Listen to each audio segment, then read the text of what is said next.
యేసు మా జీవితం ఎంతో ఆనందం. యేసుతో మా జీవితం ఎంతో మాధుర్యం. యేసుతో మా జీవితం ఎంతో ఆనందం.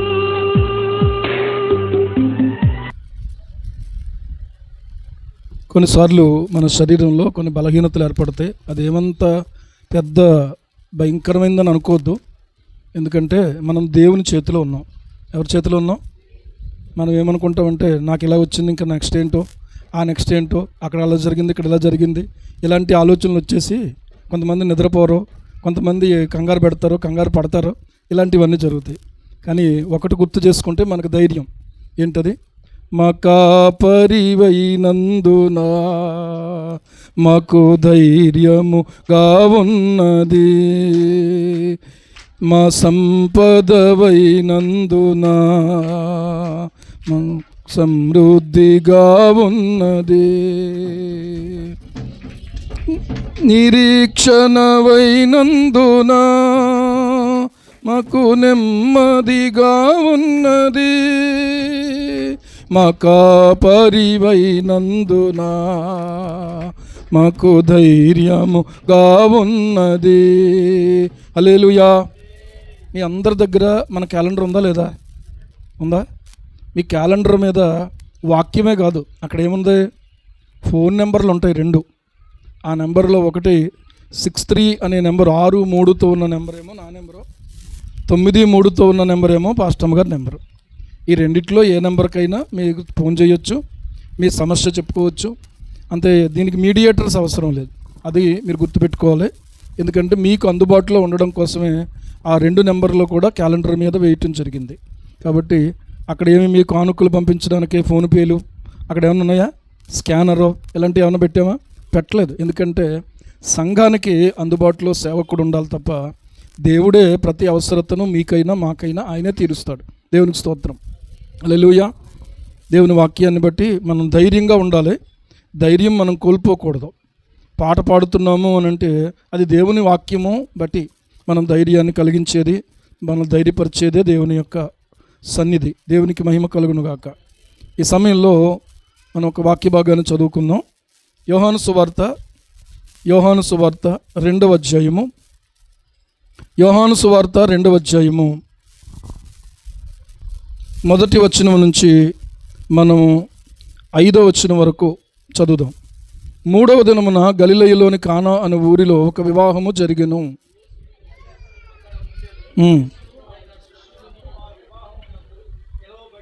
ద్రాక్షారసం అయిపోయినప్పుడు యేసు తల్లి వారికి ద్రాక్షారసము లేదని ఆయనతో చెప్పగా యేసు ఆమెతో, అమ్మా, నాతో నీకేమి పని? నా సమయం ఇంకనూ రాలేదనెను. ఆయన తల్లి పరిచారకులను చూచి ఆయన మీతో చెప్పునది చేయుడనెను. చిన్న మాట ప్రార్థన చేసుకుందాం. పరిశుద్ధుడైన మా తండ్రి, జీవాధిపతి, ఇంతవరకు నైనా మీరు చూపిన కృపను బట్టి, మీరు చేసిన కార్యాలను బట్టి నీకు వందనాలు చెల్లిస్తూ ఉన్నాం. ఎన్నో కీడుల నుంచి తప్పిస్తూ ఉన్నాం, మోసం నుంచి తప్పిస్తూ ఉన్నాం. శ్రమలో మీరు తోడుగా ఉండి ప్రభువా మమ్మల్ని విడిపిస్తూ నైనా మమ్మల్ని నడిపిస్తున్నారు తండ్రి, నీకు వందనాలు. గొప్ప చేస్తున్నారు ప్రభువానికి వందనాలు చెల్లిస్తున్నాం. మమ్మల్ని అవమానం చేయాలని, మమ్మల్ని కృంగ చేయాలని దుష్టుడు అనేక రకాలుగా అనేక మంది వ్యక్తుల ద్వారా ప్రయత్నాలు చేస్తున్నా వాటన్నిటిలో కూడా మీరు మమ్మల్ని గొప్ప చేస్తున్నందుకు నీకు వందనాలు. మీరు మాకు ఇస్తున్నటువంటి విడుదల కొరకు నీకు స్తోత్రాలు. మీరు మమ్మల్ని మా ప్రభు జ్ఞాపకం చేసుకుంటున్న నీ ప్రేమ కొరకు నీకు స్తోత్రాలు చెల్లిస్తున్నాం. చేరి వచ్చిన బిడ్డలందరినీ జ్ఞాపకం చేసుకోండి. ఇదిగో ప్రభువా, బిడ్డలు మా తండ్రి సమయంలో కొంతమంది బలహీనులుగా ఉన్నారనే విషయం నీ ముందుకు తీసుకొస్తున్నాం. ప్రతిరోజు కూడా కాన్ఫరెన్స్ ప్రేయర్స్లోనూ, వ్యక్తిగత ప్రార్థనల్లోనూ, కుటుంబ ప్రార్థనల్లోనూ ప్రార్థిస్తూ ఉన్నాం. ఈ బిడ్డలను బలపరచండి నాయనా, మీరు కనికరించండి, మేఘనాన్ని జ్ఞాపకం చేసుకోండి.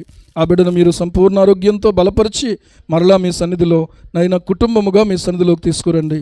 యేసునామములో ప్రతి అంధకార క్రియలను మీరు లయపరచండి నాయన. ఈ సమయంలో ఈ వాక్య భాగాన్ని దీవించండి. ఈ వాక్యంలో నుంచి నాతో మాతో కూడా మీరు మాట్లాడండి. యేసయ్య నామమున అడుగుచున్నాం తండ్రి, ఆమేన్, ఆమేన్, ఆమేన్. ఈ యోహాను సువార్త 2వ అధ్యాయము మనం గమనించినట్లయితే ఆది కాండము 2వ అధ్యాయము 18 నుంచి 24 వరకు 25 వరకు దేవుడే వివాహాన్ని స్థాపించాడని, దేవుడే వివాహ పద్ధతిని ఏర్పాటు చేశాడనే విషయం మనకు తెలియపరచబడుతూ ఉంది. అక్కడ దేవుడే చేసిన వివాహం, మొదటి వివాహం ఎవరికి చేశాడు చెప్పండి? ఆదాము హవ్వలకు చేశాడు. అక్కడ దేవుడే ఉన్నాడు, ఆదాము హవ్వలు మాత్రమే ఉన్నారు. యేసు ప్రభు వారు శరీరధారిగా ఈ లోకంలో ప్రియులారా అవతరించినటువంటి తర్వాత మొట్టమొదట తన యొక్క పరిచర్యను తన యొక్క సేవను ఆయన ఆరంభించింది కూడా వివాహంతోనే. అంటే వివాహము ఎంత ఘనమైనదో మనం దాని విషయంలో ఎప్పుడు కూడా ఆలోచన కలిగి ఉండాలి. ఏమైనా సమస్యలు రావచ్చు, ఇబ్బందులు రావచ్చు. ఏమండి, ఏ వివాహం అవ్వకముందు రాలేదా? ఇంతకే పెళ్ళి అవ్వకముందు మాకు ఏ గొడవ లేదండి, పెళ్ళయిన తర్వాతే అంటే మనం అజ్ఞానంతో మాట్లాడుతున్నట్లు లెక్క.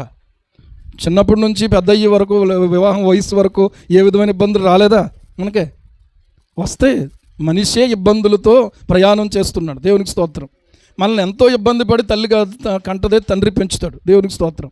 కొన్నిసార్లు తల్లిదండ్రులు ఇద్దరూ కలిసి కష్టపడి పెంచే వాళ్ళు కూడా ఉన్నారు.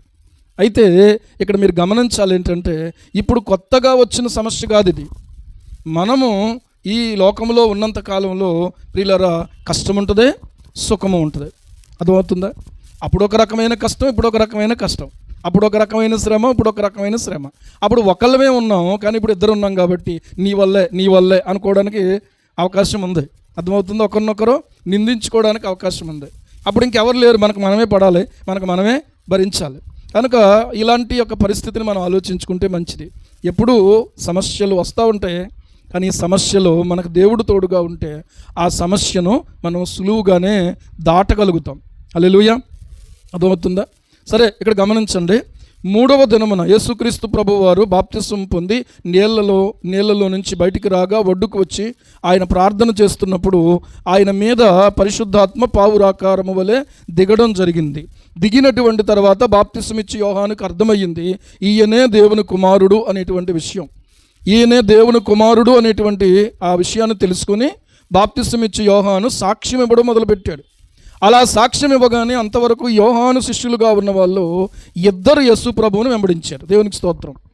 అయినా కూడా యోహాను ప్రియులారా అది తప్పుగా లేకపోతే వేరొక రకంగా ఆలోచించలేదు. ఏమన్నాడంటే, ఆయన ఎచ్చవలసి ఉన్నది, నేను తగ్గవలసి ఉన్నది. నాకంటే ఆయనే ప్రముఖుడు. నాకంటే ఎవరో? ఆయనే ప్రముఖుడు. బాప్తిసం ఇచ్చే యోహాను కాదు, అంతకు ముందున్న పాత నిబంధన ప్రవక్తలు కాదు. పాత నిబంధన ప్రవక్తల్లో చివరి ప్రవక్త ఎవరంటే బాప్తిసం ఇచ్చే యోహాను. మొదటి ప్రవక్త ఎవరు చెప్పండి? ఆదాము. దేవునికి స్తోత్రం. మీకు ఆ విషయం అర్థం అవ్వాలంటే యోధా రాసిన పత్రిక చదవాలి. ఆదాము మొదలుకొని హనోకు వరకు, 7వ వాడైన హనోకు వరకు, ఇంకా అక్కడ నుంచి ఎంతమంది ఉన్నారో అందరినీ మనం ఇక్కడ వరకు తీసుకుంటే అందరూ పాత నిబంధన ప్రవక్తలే. వాళ్ళు ప్రవచించారు. మీరు చూడండి, ఆ మాట యోధా రాసినటువంటి పత్రిక మొదటి ఒకే ఒక అధ్యాయం ఉంది. ఆ పత్రికలో 14వ వచనం చదవండి. 14వ వచనం, ఆదాము మొదలుకొని 7వ వాడైన హనోకు కూడా వీరిని గూర్చి ప్రవచించి ఇట్లా నేను. దేవునికి స్తోత్రం. ఆదాము చెప్పిన మొదటి ప్రవచనం ఏంటి? ఎందుకే ఆదాము చెప్పిన మొదటి ప్రవచనం ఏంటి చెప్పండి? అది తెలిస్తే మేము ఇక్కడ నిలబడదాం, మీరు ఇక్కడ కింద కూర్చుందరు. అవునా? ఏంటి మొదటి ప్రవచనం? చెప్పాలి. మొదటి ప్రవచనం ఏంటి? తనకు తెలియకుండా ఆపరేషన్ చేసేసి ఆ పక్కలో ఎముకను తీసి, ఇప్పుడు గుర్తొచ్చిందా? పక్కలో ఎముకను తీసి ఆ ఎముకను స్త్రీనిగా నిర్మించి ఆ తర్వాత ఆదాము దగ్గర తీసుకొచ్చాడు. కానీ ఆదాము చూశాడా? మనకైతే ఇప్పుడు స్క్రీన్ మీద చూపించేస్తున్నారు మొత్తం అంతా. ఇప్పుడు టెక్నాలజీ పెరిగింది, చక్కగా మీరు చూస్తూనే మేము చేస్తూ ఉంటాం, మీరు చూస్తూ ఉండండి, అక్కడ ఒక స్క్రీన్ ఏర్పాటు చేసేస్తున్నారు. అర్థమవుతుందా? కానీ ఆ దినాన్ని అలాంటి ఏర్పాట్లు ఏమీ లేవు. కానీ ఆయన పక్కటెముకను తీయడం ఈయనకు తెలీదు. ఎందుకంటే అంతకుముందు ఏం చేశాడు? ఆయన మత్తు ఇంజక్షన్ ఇచ్చాడు. ఏంటో మత్తు ఇంజక్షను? గాఢ నిద్ర కలుగు చేశాడు. దేవునికి స్తోత్రం. అర్థమవుతుందా? ఒక బాధ ఆదాము భరించాలి అని అంటే అప్పుడే దేవుడు ఆలోచించింది ఏంటో తెలుసా? మనుష్యుడు ఈ బాధను భరించలేడు. కానీ ఈ బాధ భరించాలంటే బాధ తెలియకుండా ఉండాలంటే ఏం చేయాలి? మత్తు కలగాలి, గాఢ నిద్ర కలుగు చేశాడు. అంత ఆలోచన చేశాడు.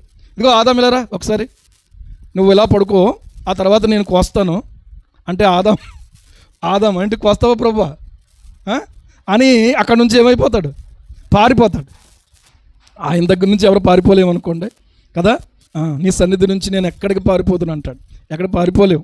కానీ ఆదాము కాస్త భయంతో టెన్షన్తో ఉండొచ్చు. ఒకవేళ అదేంటి కొయ్యడం అంటే ఏంటో తెలియదు అసలు ఆదాముకి. ప్రక్కటి ఎముకను తీసి ఆ ఎముకను తీసినటువంటి తర్వాత దాన్ని అంతా మాంసంతో పూర్తి చేసాడంట. పూర్తి చేసి మళ్ళీ జాగ్రత్తగా చర్మాన్ని కవర్ చేసేసాడు. ఆయనకి అసాధ్యమైంది ఏముందండి? మొట్టమొదటి ఆపరేషన్, మొట్టమొదటి సర్జన్ ఎవరు చెప్పండి? దేవుడే. దేవునికి స్తోత్రం. అయితే ఇప్పుడు ఇదేమి తెలియదు. అంతా అయిపోయిన తర్వాత ఆ స్త్రీనిగా నిర్మించి ఆదాము దగ్గర తీసుకొస్తే ఆదాము ఒక ప్రవచనం చెప్పాడు.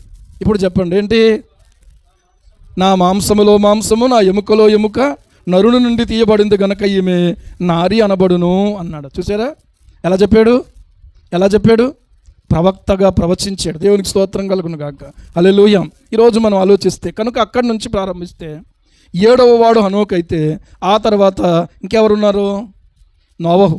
తర్వాత ఎవరున్నారు? హనోకు తర్వాత హబక్కూక, నోవహు తర్వాత ఎవరు? ఎబ్రీ పత్రిక 11వ అధ్యాయం చదివితే 1 by 1 ఒక్కొక్కటి చదివితే నోవహు తర్వాత ఎవరున్నారు? షేము వంశములో నుంచి వచ్చిన అబ్రహాము ఉన్నాడు. అబ్రహాము షారా గురించి చెప్పాడు. తర్వాత ఎవరు? అబ్రహాం కొడుకు ఇస్సాకు కొడుకు ఎవరు? ఏశావు గురించి చెప్పలేదు, యాకోబు. ఎందుకంటే ఏశావు విశ్వాసవీరుడు కాదు, విశ్వాసాన్ని వదులుకున్న భ్రష్టుడు. 2 కొడుకులే ఇస్సాక్కి. కానీ ఒకడేమో శ్రేష్ఠుడు, ఒకడేమో భ్రష్టుడు. చూసారా?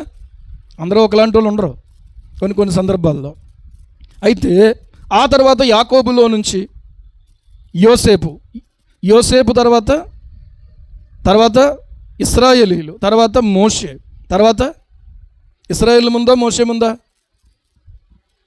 ఇశ్రాయేల్ ముందా? ఇశ్రాయేలీలను విడిపించడానికి దేవుడు మోషేను పుట్టించాడు. దేవునికి స్తోత్రం. మోషే తర్వాత ఇంకా మీరు చదువుకోండి. ఇప్పుడు అవన్నీ చెప్తే మళ్ళీ అలా వెళ్ళిపోతుంది ప్రసంగం. కనుక ప్రియులారా గమనించండి, ఇలాగున ప్రవక్తల యొక్క పరంపరలో యోహాను, బాప్తిసం ఇచ్చే యోహాను ఎవరంటే చిట్ట చివరి పాత నిబంధన ప్రవక్తే. ఎందుకంటే ఇంకా పాత నిబంధనలోనే ఉన్నది ఆ కాలం. యేసు ప్రభువారు వచ్చే వరకు కూడా క్రీస్తుకు పూర్వం ఉన్నటువంటి వారందరూ కూడా, పూర్వమందు అంటే అర్థం ఏంటంటే క్రీస్తు ప్రభు ఈ లోకానికి రావడానికి ముందున్న కాలం. దేవునికి స్తోత్రం. ఎక్కడుందన్నమాట?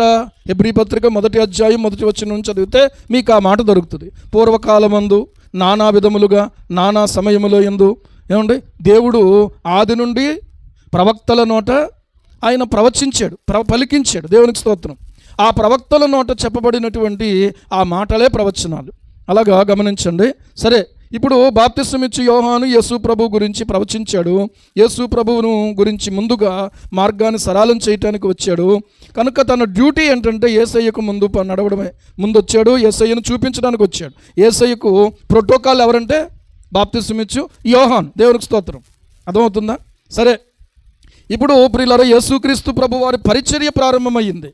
పరిచర్య ప్రారంభములో మొదట వచ్చిన వాడు ఎవరు ఇంతకీ అంటే అంద్రెయ. తర్వాత వచ్చినోడు ఎవరు? అంద్రెయ సోదరుడు సీమోను తీసుకొచ్చాడు. తర్వాత వచ్చిన వాళ్ళు ఎవరు? ఫిలిప్పు. తర్వాత వచ్చిన వాళ్ళు ఎవరు?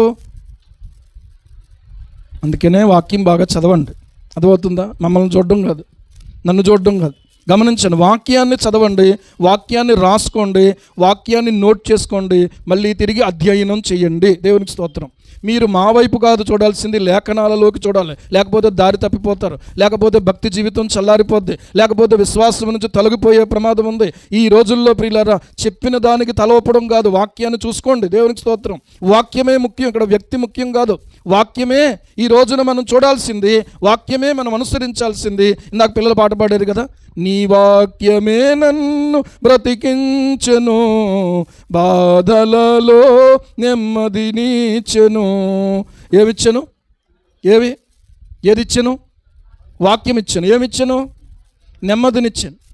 ఆ వాక్యమే నన్ను బ్రతికించాను. అర్థమవుతుందా? ఈ రోజుకి కూడా క్రైస్తవుడు భూమి మీద ఉన్నాడు అంటే, దేవుని సేవకుడు ఉన్నాడు అని అంటే దానికి కారణం దేవుని వాక్యమే, ఇంకేది కాదు. ఎన్ని పరిస్థితులు వచ్చినా కూడా ఈ వాక్యం ఉంటే బతికిపోతాం. ఎన్ని బలహీనతలు వచ్చినా కూడా ఈ వాక్యం ఉంటే మనం బ్రతికిపోతాం. ఎంత శ్రమ వచ్చినా కూడా ఈ వాక్యం ఉంటే మనం ధైర్యంగా నిలబడగలుగుతాం. ఈరోజు ఆలోచించండి, ఇలాంటి వాక్యాన్ని నీవు చదవాలి, నీ బిడ్డలతో చదివించాలి. ఇప్పుడు సెలవులు వచ్చినాయి కాబట్టి మొన్న శుక్రవారం చెప్పాను పిల్లలందరికీ, మీరు ఏం చేస్తారనంటే పాత నిబంధన ఎక్కువ భాగం కాబట్టి కొత్త నిబంధన బాగా అర్థమవుతుంది కాబట్టి ఇప్పుడు ఉన్నటువంటి పిల్లలకి మొదట కొత్త నిబంధన పూర్తి చేయండి. ఎన్ని రోజుల్లో మీరు కొత్త నిబంధన పూర్తి చేయగలుగుతారు? పూర్తి చేసినటువంటి ముందుగా పూర్తి చేసిన వాళ్ళకి బహుమతి ఇవ్వబడుతుంది. దేవునికి స్తోత్రం. పిల్లలు ఈ పని మీద మనసు పెట్టండి. అర్థమైందా? చదవగలిగిన పిల్లలందరూ కూడా చదవండి, పెద్దలందరూ కూడా పిల్లల చదివించండి, వాళ్ళని గమనించండి. సరే, 3వ దినమున గలిలయలోని కానా అనేటువంటి ఊరిలో ఒక వివాహం జరిగింది. యేసు తల్లి అక్కడ ఉండెను అని రాయబడింది. ఈ యొక్క అధ్యాయాన్ని, ఈ కార్యాన్ని గురించి పిల్లల యేసయ్య గురించి చెప్పుకుంటాం, యేసు ప్రభు తల్లి గురించి చెప్పుకుంటాం. అయితే ఇక్కడ మరుగునున్నటువంటి ఒక పాత్ర ఎవరిది అని అంటే ఆ వివాహము ఏ ఇంట్లో అయితే జరిగిందో వాళ్ళదే. ఎందుకు ఇది ప్రధానంగా నేను మీకు ప్రస్తావన చేస్తున్నానంటే, సమస్య ఎవరిదంటే వాళ్ళదే, ఇబ్బంది ఎవరిదంటే వాళ్ళదే. ఆ పరిస్థితుల్లో వాళ్ళు ఎలా నడుచుకున్నారు? ఇంతకీ ఈ రోజున ఒక సమస్య ఉంది మనకి, ఒక శ్రమ ఉంది మనకి, ఒక ఇబ్బంది ఉంది మనకి. వెంటనే ప్రియులారా మనం ఏం చేయాలి అనే దాని గురించి నేను మీకు ఈరోజు ఈ మాటల ద్వారా తెలియచేయాలని పరిశుద్ధాత్ముడు నాలో తలంపు పెట్టాడు. ఈ రోజున మనం ఎలా ఉండాలి ఒక సమస్య దగ్గర? మొదట ఇక్కడ గమనించండి, అన్ని వివాహాలు వేరు. ఈ వివాహములో యేసు ప్రభువారు ఆయన శిష్యులు ఆ వివాహమునకు పిలువబడినటువంటి వివాహం ఇది. దేవునికి స్తోత్రం. ఎవరి ఇంటిలోకైతే యేసయ్యను పిలుస్తారో, ఎవరి జీవితంలోకైతే యేసయ్యను పిలుస్తారో వారి జీవితము ప్రియులారా నెమ్మదికరంగా కొనసాగిపోయేలాగా ఆయన చేస్తారు. దేవునికి స్తోత్రం. ఆలోచన చెయ్యండి. యేసు లేని జీవితం నీరు లేని ఎడారి అన్నాడు ఒక ఆయన. నీరు లేని ఎడారి. ఆ ఎడారిలో ప్రయాణం చేయటం అంటే చాలా కష్టం. అంతటి భయంకరమైనటువంటి పరిస్థితి. యేసు లేకపోతే ఈ జీవితంలో ఏ మనిషి కూడా ప్రియులారా ప్రశాంతంగా జీవితాన్ని కొనసాగించలేడు. యేసు ప్రభువు మన జీవితంలో ఉండాలి. అందుకనే ఆయన మొదటివాడు అని చెప్పబడుతూ ఉన్నాడు. ఎవరైనా మొదటివాడా మన జీవితంలో? నిజంగా మొదటివాడా రెండోవాడా? కాదు కాదు కాదు. అర్థమవుతుందా? నిజంగా ఈరోజు మనం చూసినటువంటి వాగ్దానం ఏంటి? వాక్యం బైబిల్లో ఉన్నటువంటి ఒక మాట, ఈరోజు షేర్ చేసినటువంటి మాట ఏంటి? ఈరోజు పెట్టినటువంటి వాక్యం ఏంటి? చూసారు ఎవరైనా? అలాంటిది ఎందుకు చేస్తామండి? మీరు పెడతారండి, మేము చూడడానికి మాకు టైం ఎక్కడ ఉంటుందండి? వాక్యం చూడడానికి, వాక్యాన్ని తలంచుకోవడానికి, ధైర్యం పొందడానికే మీకు ఆ మాట. ఏంటది? కీర్తన గ్రంథం 84వ కీర్తనలో ఉన్నటువంటి వచనం ఏమనుంది? జీవము గల దేవుని దర్శించటానికి నా హృదయమును నా శరీరమును ఆనందముతో కేకలు వేయుచున్నవి అని చెప్పి. కేకలేస్తుందా నిజంగా? పొద్దున్న లేవగానే గ్రౌండ్ కేకలేస్తుందా? పొద్దున్న లేవగానే ఇంకేదో టిఫిను బ్రేక్ఫాస్ట్ కోసం కేకలేస్తున్న పరిస్థితి? పొద్దున్న లేవగానే రోజు దేవుని సన్నిధిలో నేను ఉండాలి. ఆదివారం ఆరాధన ఏమండి? ఆరాధన పనికి మనం 6 గంటలకు వెళ్ళాలంటే 5 గంటలకు 4 గంటలకు లేస్తాం. ఈరోజు నేను లేచింది ఎన్ని గంటలకంటే 3:30కు లేచాను. నేను 3:30 నుంచి ప్రార్థన చేసుకుని వాక్యం చదువుకుని నేను సిద్ధపడి ఏమంటే నాకు కూడా ఎఫ్ఎఫ్ అబ్బాయిని, బాబు నువ్వు ఎర్లీగా వచ్చి మనం ఎర్లీగా వెళ్ళిపోదామన్నాను. కానీ ఎర్లీగా వచ్చిన వాళ్ళు ముగ్గురు ఉన్నారు ఇక్కడ. ఎవరంటే మన సహోదరుడు సత్యనారాయణ గారు, సహోదరి గౌరీ గారు, అలాగే గౌరీ ఎలీషా. కాబట్టి ముగ్గురే ఉన్నారు. అంతేనా? ఇంకెవరైనా ఉన్నారా? నో. మీరు ఎలా ఉన్నారు అని అంటే తర్వాత కాసేపటికి కొంతమంది వచ్చారు. ఏమండి? అప్పటికి కొంతమంది వచ్చేటప్పటికేమో 3 పాటలు అయిపోయినాయి, తర్వాత 4 పాటలు అయిపోయినాయి. పరిస్థితులు ప్రియులారా మన జీవితంలో ఎన్నో ఉన్నాయి. కానీ వాటికి అనుగుణంగా మనం కూడా ఏం చేయాలంటే మనం దేవుని సన్నిధికి త్వరగా వెళ్ళాలనేటువంటి ఒక ఏమంటే తృష్ణ, దాహం మనలో ఉండాలి. దేవునికి స్తోత్రం. యేసయ్య మన జీవితంలో మొదటివాడుగా ఉండాలి. వాక్యము మన జీవితంలో మొదటి స్థానంగా ఉండాలి. తర్వాత సంఘము మన జీవితంలో మొదటివారుగా ఉండాలి. అందరూ అయిపోయిన తర్వాత ఏమండి అప్పుడు సంఘం దగ్గరికి రావడం కాదు, సంఘమే మొదట. దేవునికి స్తోత్రం కలుగును గాక. ఎవరు మొదట? క్రీస్తు ప్రభు యొక్క శరీరములో నేను ఒక అవయవాలుగా మనం ఉన్నాము. మన శరీరం అంతటికి క్రీస్తు ప్రభు, మన యొక్క సంఘం అనే శరీరానికి ఆయనే శిరస్సు. అర్థమవుతుందా? ఆయన తర్వాత భూమి మీద ఉన్నది ఎవరంటే సంఘం. కాబట్టి సంఘమును ఎవరైతే క్రమముగా ప్రేమిస్తారో, సంఘాన్ని ఎవరైతే అనుసరిస్తారో వారు మాత్రమే పరలోకానికి చేరగలుగుతారు. భూమి మీద పరలోకానికి మనం సిద్ధపరిచేది ఒకే ఒక్క స్థలం. ఏంటా స్థలం అంటే మందిరము, దేవుని సంఘం. దేవునికి స్తోత్రం కలుగును గాక. హల్లెలూయా. మిగిలిన స్థలాలు వేరే వేరే. ఏమండి, ఆ స్థలాలకు ఈ స్థలాలకు ప్రత్యేకత ఉంది. మందిరము, మనస్తత్వం అనేటువంటి మెసేజ్లో నేను క్లియర్గా ఆ విషయాన్ని గురించి కొంత మేరకు మీకు తెలియచేయగలిగాను. గమనించండి, అది వినండి మరొకసారి. ఏమండి, వినండి, అందరికీ దాన్ని వినిపింప చేయండి. గమనించండి, యేసయ్య వచ్చారు, ఆయన శిష్యులు వచ్చారు. ఊరికనే వాళ్ళు వచ్చేయలేదు. కొంతమంది ఏం చేస్తారంటే, ఇక్కడ ఏదో ఫంక్షన్ జరుగుతుంది అని అంటే కొంచెం నీట్గా ఉన్న బట్టలు వేసుకుని ఫంక్షన్కి వెళ్ళిపోతారు. మనం పిలవక్కర్లేదు, వెళ్ళిపోయే వాళ్ళు కూడా ఉన్నారు కొంతమంది. కానీ యేసు ప్రభు వారు కానీ ఆయన శిష్యులు కానీ అలా వచ్చేవాళ్ళు కాదు. దేవునికి స్తోత్రం. ఆయన సేవకులు, ఆయనతో పాటుగా ప్రియులారా వారు ఉంటారు. వారు ఆయనతోటి, ఆయన వారితోటి ఉంటాడు. అలాంటి వారు మన దగ్గరికి రావడం ఆశీర్వాదకరం. హల్లెలూయా. అయితే ఇక్కడ గమనించండి, యూదుల యొక్క ఆచారంలో వివాహానికి వచ్చినటువంటి వారికి ద్రాక్షారసాన్ని ఇస్తారు. ఆ ద్రాక్షారసము సిద్ధపరచుకున్నారు. ఈ పెళ్లివారు సిద్ధపరచుకున్నటువంటి ద్రాక్షారసము అయిపోయింది. ఇప్పుడు ఎందుకే అయిపోతున్నప్పుడు తెలుస్తూ ఉంది, కానీ ఏం చేయడానికి కూడా వాళ్ళకి అవకాశం లేదు. చివరికి ఏమైందంటే మొత్తం అయిపోయింది. ఏమైంది? మొత్తం అయిపోయింది. అంటే ఇప్పుడు ఆ యొక్క పెళ్ళిలో ఈ విషయం కానీ ఒకవేళ బయటికి తెలిస్తే ఎలా ఉంటుంది? అసలే మన వాళ్ళు ఎలాంటి వాళ్ళు అంటే అన్నీ ఉన్నాయటని వాళ్ళు ముందే రెడీగా ఉంటారు. కానీ మన దాకా వచ్చేటప్పటికి బూరు రాలేదని కొంతమంది, గారి రాలేదని కొంతమంది, ఐస్ క్రీమ్ రాలేదని కొంతమంది, ముక్కలో పడలేదని కొంతమంది. ఎంత దెబ్బలాట తెలుసా మీకు? కొంతమంది కొన్నిసార్లు పాపం భయపడిపోతారు. ఏం చెప్పడానికి అర్థం కాక దూరంగా అక్కడక్కడ ఉంటారు. మరి బాబు నువ్వు ఎలాగోలాగా మేనేజ్ చేయి అంటారు. అలాంటి పరిస్థితి. ఇది నేను నవ్వడానికి కాదు, నిజంగా అది నిజంగా సిట్యుయేషన్ ఆలోచన చేస్తే ఇది చాలా కష్టం. కానీ ఆ ఇంటి వారందరూ కలిసి దీన్ని ఎలా మేనేజ్ చేయగలిగారు? ఒక సమస్యను మనం మేనేజ్ చేయటం రావాలి. ఒక సమస్యను మనం ప్రియులారా ఎదిరించడం రావాలి, నిలబడడం రావాలి. ఆ సమస్యలో ఎంత గుట్టుగా ఉన్నారు అనంటే వాళ్ళలో వాళ్ళు ఏదో పడుతున్నారు. ఈలోగా మరియమ్మ ఏం చేసిందో తెలుసా? వాళ్ళ ముఖాలు మారిపోయినాయి, ఏదోదో మాట్లాడుకుంటున్నారు. దగ్గరికి వెళ్ళి ఏంటమ్మా అని అడిగింది. అడిగితే ఏం లేదు అన్నారు ముందు. ఏమీ లేదన్నారు ముందు. అలా కాదు, మీరు ఏదో బాధగా ఉన్నారు, ఏదో ఇబ్బందిగా ఉన్నారని అర్థమవుతుంది. కాబట్టి అదేంటో కొంచెం నాకు చెప్తారా అని అంటే అప్పుడు వాళ్ళు చెప్పారు ఏంటో తెలుసా? అమ్మా ఏమి లేదు, ఈ పెళ్ళి మనం అంచనా వేసుకున్నటువంటి ప్రకారంగా కాదు, ఇంకా ఎక్కువ మంది వచ్చేసారు జనాలు. కాబట్టి ద్రాక్షారసం అయిపోయింది. ఇది చాలా పెద్ద ఇష్యూ ఇప్పుడు యూదులకి. ఇది కానీ అయిపోయిందని తెలిస్తే ఇల్లు పీకి పందిరేస్తారు వాళ్ళందరూ. ఇల్లు పీకి పందిరేస్తారు వాళ్ళందరూ. మరి ఇప్పుడు ఎవరు సహాయం చేయగలరు? ఎక్కడికి వెళ్ళి తేగలరు? ఎప్పటికప్పుడు ఎలా తయారు చేయగలరు దాన్ని? నో, అది చాలా కష్టమైన పరిస్థితి. కానీ ప్రియులారా ఈ మరియమ్మకు తెలియగానో కంగారు పడకండి, ఎవరు ద్రాక్షారసం అయిపోయింది అని చెప్పలేదు ఎవరికి. ఏం చేసింది తెలుసా? ఎవరికి చెప్పాలో ఆ విషయాన్ని ఆయనకే చెప్పింది. దేవునికి స్తోత్రం కలుగును గాక. అర్థమవుతుందా? ఎవరికి మన సమస్య చెప్తే వాళ్ళు ప్రియులారా మనల్ని సరిగ్గా ఆదరించగలుగుతారో, మనల్ని బలపరచగలుగుతారో, మనల్ని అర్థం చేసుకోగలుగుతారో వాళ్ళకి చెప్పాలి. కానీ ఇరుగమ్మకి, పొరుగమ్మకి, ఆ అమ్మకి, ఈ అమ్మకి చెప్పారు అనుకోండి, ఆ బాబుకి ఈ బాబుకి చెప్తే అసలు బాబు కనపడతాడు మనకి. అర్థమైందా మీకు ఇప్పుడు? కానీ వాళ్ళు ఏం చేశారు? యేసు ప్రభు తల్లి అయిన మరియ ఆ పరిస్థితిని గమనించింది. అక్కడ ఉండెను అని రాయబడి ఉంది. అక్కడ ఉన్నటువంటి ఆమె ప్రియులారా వెంటనే ఆమెకు అర్థమైంది ఏంటో తెలుసా? అవమానాన్ని భరించింది ఆమె. కానీ అవమానం యొక్క పరిస్థితి ఎంత దారుణంగా ఉంటుందో ఆమెకు బాగా తెలుసు. ఎందుకంటే కన్యగా ఉన్నటువంటి ఆమె దేవుని యొక్క ఆత్మచేత ఆమె గర్భవతి అయి సర్వోన్నతుడైనటువంటి దేవుని కుమారుణ్ణి ఈ లోకానికి అందించినప్పుడు గర్భములో ఉన్నటువంటి ఆ బిడ్డను బట్టి ఎంత అవమానం భరించిందో, ఎంత తిరస్కారాన్ని భరించిందో.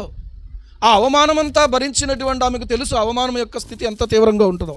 కనుక ఆమె ఏం చేసిందంటే ఈ అవమానాన్ని అంతటినీ కూడా తీర్చగలిగినటువంటి యేసయ్యకే ఆ మాటను తెలియచేసింది. దేవునికి మహిమ కలుగును గాక. ఈరోజు నీకేదైనా తెలిసింది వెంటనే నీవు దాన్ని స్ప్రెడ్ చేయకూడదు. కొన్నిసార్లు ఇవేం చేయాలనంటే ఎవరికి తెలియచేయాలో వాళ్ళకు మాత్రమే తెలియచేయాలి. ఏమండి, ఒకవేళ నీవేదైనా సహాయం చేయగలవా, ఒకవేళ నీవేదైనా కొంత వాళ్ళకి సహాయం చేయగలిగితే మంచిది. కొన్నిసార్లు చూడండి, ఒక హాస్పిటల్లో ఒక ప్రక్కన ఒక బోర్డు ఉంటుంది. ఏమైనా తెలుసా? ఏమైనా ఉంటుంది? మే ఐ హెల్ప్ యూ, నేను మీకు ఏ రకంగా సహాయపడగలను అని చెప్పి. అంటే అక్కడికి వెళ్తే ఒకవేళ మనం ఏ విషయాన్ని గురించి అయినా సరే అక్కడ చెప్తే ఇదిగో పలానా దగ్గరికి వెళ్ళండి, దానికి ఇవి కావాలి అవి కావాలని వాళ్ళు కరెక్ట్గా గైడెన్స్ ఇస్తారు మనకి. దేవునికి స్తోత్రం. అర్థమవుతుందా? అలా సహాయపడే వాళ్ళు కావాలి. ఈ రోజున గమనించండి, సమస్యను ప్రియులారా ఇవాళ ఎలా డీల్ చేశారో, నిజంగా ఎలా డీల్ చేశారు, ఎవరికి చెప్పాలో వాళ్ళకే చెప్పారు. ఆమె యేసు ప్రభు యొక్క తల్లి అయినటువంటి మరియ ఏం చేసిందంటే, ఎవరికి చెప్పాలి అని అంటే ఆయనకే చెప్పాలి. దేవునికి స్తోత్రం కలుగును గాక. ఎవరికి చెప్పాలి? ఎవరికి చెప్పాలి చెప్పండి. ఇప్పుడు ఆయనకంటే యేసయ్యకే చెప్పాలి. యేసయ్యకే చెప్పాలి. యేసు ప్రభు వారికే చెప్పింది ఆమె. ఈరోజు మన జీవితంలో, మన బ్రతుకుల్లో కూడా ఏ పరిస్థితి అయినా కూడా నువ్వు యేసయ్యకి చెప్పొచ్చు. ఏ పరిస్థితి అయినా కూడా నువ్వేం చేయొచ్చు? యేసయ్యకి చెప్పొచ్చు. యేసు ప్రభు వారు చెప్పగానే కొన్నిసార్లు స్పందించారు, కొన్నిసార్లు ఆయన టైం తీసుకున్నారు. ఇది కూడా గమనించాలి మనం. కొన్నిసార్లు ఆయన టైం తీసుకున్నారు. టైం తీసుకున్నా కానీ చేయగలిగిన వాడు ఆయనే. దేవునికి స్తోత్రం. టైం తీసుకున్నా కానీ పరిష్కారం చూపగలిగిన వాడు ఆయనే. టైం తీసుకున్నా కానీ వైద్యాన్ని ప్రియులరా చేయగలిగిన వాడు ఆయనే. బ్రతికించగలిగిన వాడు ఆయనే. బలపరచగలిగిన వాడు ఆయనే. నడిపించగలిగిన వాడు ఆయనే. దారి చూపగలిగిన వాడు ఆయనే. కన్నీటిని తొడవగలిగిన వాడు ఆయనే. నీ జీవితంలో ఎవ్వరూ చేయలేని గొప్ప సహాయాన్ని చేయగలిగినటువంటి వాడు ఆయనే. దేవునికి మహిమ కలుగును గాక. ఈరోజు గమనించండి, ఎవరిని ఆశ్రయించినా కూడా ప్రియులారా అవమానం పోయే అవకాశం లేదు. ఇంకా అవమానం అయిపోయే అవకాశం ఉంది. ఇంకా అవమానం చేసే పరిస్థితులే ఉన్నాయి. సమస్యను కొన్నిసార్లు ఎవరికి చెప్పకూడదో వాళ్ళకి చెప్పి ప్రియులారా మనము ఆ సమస్యను ఇంకా ఎక్కువ చేసుకుంటాం మనం. కానీ ఇక్కడ ఆ ఇంటి వారు ఏం చేశారంటే ఆమెకే చెప్పారు. ఆమె వెళ్ళి ఎవరిని కూడా సంప్రదించలేదు, యేసయ్య దగ్గరికే వచ్చింది. హల్లెలూయా. మొదటివాడా కడపటివాడా మృతుడైన వాడా, ఆ మొదటివాడా కడపటివాడా మృతుడైన వాడా, మృతిని గల్చి లేచినవాడా మదినిను తలచెదము. ఆ మృతిని గల్చి లేచినవాడా మదినిను తలచెదము. ఆ స్తోత్రించెదము స్తోత్రించెదము యేసుదేవుడా, ఆ స్తోత్రించెదము యేసుదేవుడా. హల్లెలూయా. మొదటివాడా కడపటివాడా మృతుడై లేచినవాడా. ఆయన ముందు ఏది నిలవలేదు. దేవునికి స్తోత్రం. రోగము నిలవలేదు, దయ్యములు నిలవలేదు, ప్రభుత్వాలు నిలవలేకపోయినాయి, రాజులు నిలవలేకపోయారు, రాజముద్రలు నిలవలేదు, రాజ శాసనాలు నిలవలేదు, రాజు యొక్క అధికారం పనిచేయలేదు, మరణము సహా ఆయనను బంధించి ఉంచలేకపోయింది. అలాంటి శక్తిమంతుడైనటువంటి యేసయ్యను తలుచుకోను, మది నిన్ను తలచెదము అనే మాట. ఇది ఏ పాటో తెలుసా? ఇది స్తుతి పాట కాదు, ఇది ఆరాధన పాట. ఇందాక మనం పాడింది ఏం పాట? ఇది మంచిదే, అది మంచిదే, కానీ తేడా గమనించాలి మనం. ఓకే, తేడా గమనించాలి. నేను రెండు ఒకటే అనుకునేవాడిని, కానీ కొంచెం విశ్లేషించి ప్రియులారా కొంతమంది దైవ సేవకులు చెప్పిన మాటలు విన్నప్పుడు నాకు అర్థమయ్యింది, మనము స్తుతి చేస్తున్నాము కానీ ఆరాధన చేయట్లేదు. ఆరాధన చేయాలి, స్తుతి కూడా చేయాలి. స్తుతితో పాటు ఆరాధన చేయాలి. ఆరాధన అంటే ఆయన ఏమై ఉన్నాడో, ఆయన ఎలాంటి వాడై ఉన్నాడో ఆయనను జ్ఞాపకం చేసుకుని ఆయనను మాత్రమే గణపరచటం. దేవునికి స్తోత్రం. స్తుతి అంటే అర్థం ఏంటంటే ఇందాక మనం పాడాం కదా, కష్టములో నష్టములో ఏమండి, వ్యాధుల్లో బాధల్లో, ఇదంతా ఏంటి? నువ్వు తోడున్నావు, నన్ను విడిపించావు, నన్ను ధైర్యపరిచావు, నాకు సహాయం చేసావు, ఇదంతా ఏంటంటే స్తుతి. దేవునికి స్తోత్రం. మంచిదే, కానీ ఇక్కడ గమనించాలి మీరు, మది నిన్ను తలచెదము. ఏదో తలంచుకోవడం కాదు, వాళ్ళని ఏళ్ళని తలంచుకోవడం కాదు, పరిస్థితులు తలంచుకోవడం కాదు. ఈ రోజుల్లో ఏం చెప్తున్నాను మీకు ప్రియులారా, మనం కలిగి ఉండవలసింది ఏంటంటే మనోనిబ్బరం. దేవునికి స్తోత్రం. ఏంటది? మనోనిబ్బరం. సడన్గా ఉద్యోగాల్లో నుంచి తీసేస్తున్నారు. కొంతమంది ఏమనుకుంటున్నారంటే ఇంకా నా జీవితం అయిపోయింది అనుకుంటున్నారు. జీవితం ఎందుకు అయిపోద్ది? పరిస్థితి మారింది అంతే, కానీ ప్రభువు మారలేదు. దేవునికి స్తోత్రం. అర్థమవుతుందా? ప్రభువు మారలేదు. నీకు ఆయన ఆలోచన చెప్తాడు, నిన్ను నడిపిస్తాడు. ఏమండి, ఇర్మియా గ్రంథం 31వ అధ్యాయము 9వ వచనం నేను మొన్న ఒకసారి మీకు ఆ యొక్క భాగంలో చెప్పాను. 31:9 మీరు గమనించి చూడండి దయచేసి. 9 త్వరగా చదవాలి, మీరు స్పీడ్గా ఉండాలి, ముగింపుకు వచ్చేసాం మనం. వారు ఏడ్చుచూ వచ్చెదరు, వారు నన్ను ప్రార్థించుచుండగా నేను వారిని నడిపించుదును. వారు తొట్టిల్లకుండా చక్కగా పోవు బాటను నీళ్ల కాలువల యొద్ద వారిని నడిపింతును. దేవునికి స్తోత్రం. ఇశ్రాయేలునకు నేను తండ్రిని కానా? ఎఫ్రాయిము నా జ్యేష్ఠ కుమారుడు కాడా అంటున్నాడు దేవుడు. నేను ఇశ్రాయేలునకు తండ్రి కాదా? ఆయన మనకు తండ్రి. ఏమండి, తండ్రి బిడ్డలను వదిలేస్తాడా? వదిలేయడు. ఒకవేళ ఈ లోకపు తండ్రి వదిలేయచ్చు. అందుకని దావీదు పాడాడు ఏమని? నా తల్లియు నా తండ్రియు ఒకవేళ విడచినను ఆపత్కాలములో చేయి విడువకను యెహోవా నన్ను చెరదీయును. ఆపత్కాలములో చేయి విడువకను యెహోవా నన్ను చెరదీయును. యెహోవా నాకు వెలుగాయే, యెహోవా నాకు రక్షణయే, నా ప్రాణ దుర్గమయే. నేను ఎవరికి ఎన్నడు భయపడను, నేను ఎవరికి ఎన్నడు భయపడను. హల్లెలూయా. ఎవరు విడిచిపెట్టేసినా ఆయన విడవడు, ఎడబాయుడు. ఏమండి? కొంతమంది పిల్లలకి తల్లిదండ్రుల ప్రేమ అంతగా ఉండదు. పెద్దోళ్ళకి చూపిస్తే చిన్నోళ్ళకి చూపించరు, చిన్నోళ్ళకి చూపిస్తే పెద్దోళ్ళకి చూపించరు. అంతే వాళ్ళ మనస్తత్వం. దాన్ని ఇలా ఆలోచించుకుంటే, కానీ ఆయన విడిచిపెట్టకుండా ఉంటే చాలు. ఆయన మనల్ని విడవలేదు కాబట్టి మనం భయపడక్కర్లేదు. విడవడు, ఆయన విడవడు. ఏమండి? కొన్నిసార్లు మనమే కొన్ని పరిస్థితులను బట్టి వాళ్ళకు దూరంగా వెళ్ళిపోతాం. అది కారణాలు ఏవైనా కావచ్చు. యోసేపు ఉన్నాడు, తండ్రి ఉన్నాడు, కానీ తండ్రి దగ్గర ఉన్నాడా యోసేపు? తండ్రి దృష్టిలో యోసేపు చనిపోయాడు. ఎందుకంటే అన్నలు ఏం చేశారు? ఆల్రెడీ మన వాళ్ళు ఏం చేశారంటే మంచి డ్రామా యాక్టర్లు వాళ్ళు ఏం చేశారు? అంగీని తీసి ఒక మేకను చంపి దానికో వాళ్ళ కోసం ఒక మేకను కూడా బలి చేసేసారు. మేక రక్తాన్ని తీసుకుని ఆ నిలువుటంగిని అందులో ముంచి, ఏమండి, అతనేమో అలాగ అమ్మేసారు, పంపించేశారు. వీళ్ళు ఏం చేశారంటే ఈ రక్తపు ముద్దగా ఉన్నటువంటి అంగీని తీసుకొచ్చి తండ్రి ముందు పెట్టారు. ఆ తండ్రి చూడగానే ఒక్కసారి నీరు గారిపోయాడు. అలాగా బిక్క చచ్చిపోయినట్టుగా అయిపోయి, ఏమండి, నేలను ఆ మంచాన్ని అంటుకుని పోయే స్థితిలోకి వెళ్ళిపోయాడు. కానీ దేవుడు చావనివ్వలేదు. దేవునికి స్తోత్రం. చావనివ్వలేదన్న సంగతి యాకోబుకు తెలియదు. కానీ ప్రియులారా, దేవుడు యోసేపుకు తోడై ఉండి, యోసేపుకు ఆయనే తండ్రిగా ఉన్నాడు, ఆయనే తల్లిగా ఉన్నాడు, ఆయనే ఆదరణకర్తగా ఉన్నాడు, ఆయనే సహాయకుడుగా ఉన్నాడు, ఆయనే ఆలోచనకర్తగా ఉన్నాడు. అన్నీ ఆయనే. దేవునికి స్తోత్రం. యోసేపు చెక్కు చెదరలేదు. ఎందుకు? ఈరోజు మనుషులు ఒకవేళ మనల్ని ప్రియులారా సరిగా అర్థం చేసుకోకపోవచ్చు, అయినా పర్లేదు, అర్థం చేసుకునే ప్రభువు మనకున్నాడు. ఏమండి? కొన్నిసార్లు మన శ్రమలో మనకు దూరంగా ఉంటారు.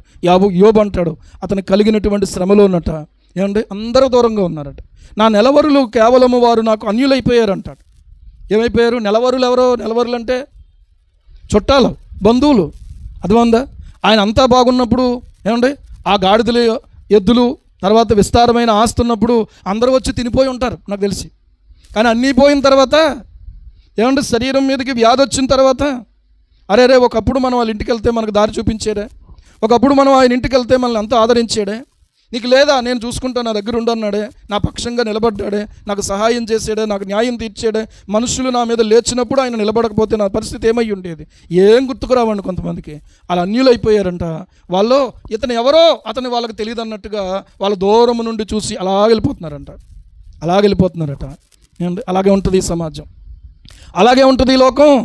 కానీ మారనటువంటి వాక్యము, మారనటువంటి దేవుడు, మారనటువంటి ఆయన ప్రేమను మనం తలంచుకోవాలి.